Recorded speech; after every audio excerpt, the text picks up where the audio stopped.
अ, महिलांच्या केसांकडे मला आता यायचं आहे, कारण शक्यतो आपल्याकडे महिलांचे लांब केस असतात आणि त्या फार काळजी घेतात आणि त्यांचा एक तो आठवड्यातला एक दिवस हो, कार्यक्रमच हो, असतो. हो. तर खूप काळजी घेतात त्या. महिलांचे जे अदरवाईज इतर आजार आहेत, पी-सी-ओ-डी असेल, पी-सी-ओ-एस असेल, तर हे त्रास असणाऱ्या महिलांनी केसांची काय विशेष काळजी घेतली पाहिजे आणि त्याचा काय काय परिणाम होतो केसांच्या आरोग्यावर? कसं होतं, स्त्रीचं मुळात आरोग्यच गर्भाशयामध्ये दडलेलं आहे. देवाने जर आपल्याला आणि महिलांना जर कुठला एक वेगळा अवयव दिलेला असेल, तर महिलांना गर्भाशय हे एक्स्ट्रा अवयव दिलेला आहे बरोबर. आणि तो वेगळा आहे. त्यामुळे ज्या स्त्रीचं गर्भाशयाचं आरोग्य उत्तम, त्या स्त्रीचं ओव्हरऑल पूर्ण शरीराचं आरोग्य उत्तम राहतं. आणि म्हणून तिला पी-सी-ओ-डी झालंय, पी-सी-ओ-एस झालंय, कष्टार्तव असेल, अनार्तव असेल किंवा पाळीच्या कुठल्याही रक्तप्रदरापासून कुठल्याही तक्रारी असतील, हेवी ब्लिडिंग होत असेल, तरीसुद्धा रक्त खूप जायला लागतं आणि रक्त जायला लागलं की मग आपोआपच थकवा जाणवायला लागतो, कंबर दुखायला लागते, पाठ दुखायला लागते आणि मग केस पण गळायला लागतात. न्यूट्रिशन मॅटर करतं ना, पूर्ण बॉडीतलं न्यूट्रिशन त्यांचं हॅम्पर होतंय. पूर्वीच्या काळी ओटी कशाने भरायचे? अ, खजूर, खजूर, खारीक, हां, खोबरं ड्रायफ्रुट्स आणि आणि हे. गूळ, बरोबर. बरोबर. हे ओटीचं सामान होतं. स्त्रियांचं ओटीचं जे सामान होतं ते त्यांचं हक्काचं न्यूट्रिशन होतं.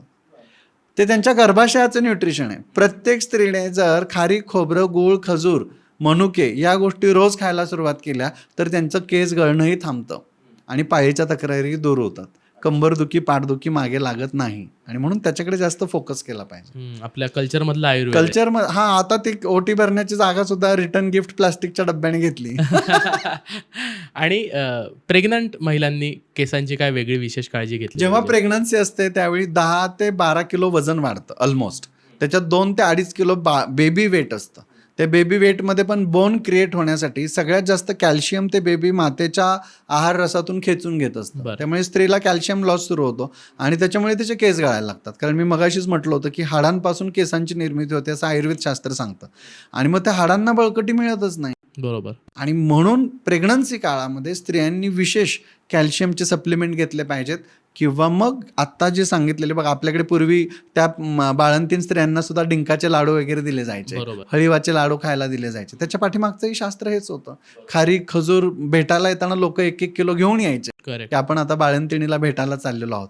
मला वाटतं ट्रॅडिशनमध्ये दडलेला आयुर्वेद जर आपण फॉलो केला तर या अशा कित्येक प्रश्नांची उत्तर आपल्याला सहज मिळून जातील. खरं आहे. म्हणजे तुम्ही आत्ता जी विथ द प्रूफ म्हणा किंवा अशी जी उदाहरणं देताय किंवा हे सांगताय, तर मला ते आठवतंय. आता माझ्या बहिणीचं पण 2 वर्षापूर्वी प्रेग्नन्सी झाली, बाळ झालं तिला.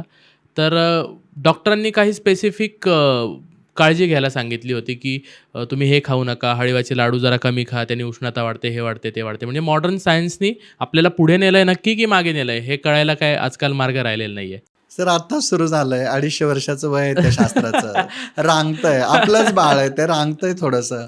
5000 वर्षाची हिस्ट्री, हे प्रूव्हन शास्त्र हां, आहे. हां. शाश्वत सिद्धांत म्हटलंय त्याला. बरोबर. म्हणजे प्रत्येक गोष्ट ही टाइम टेस्टेड आहे. करेक्ट. त्यामुळे काही दिवसानंतर येणार आहेत ते पुन्हा याच मुद्द्यावरती येणार आहेत. वा.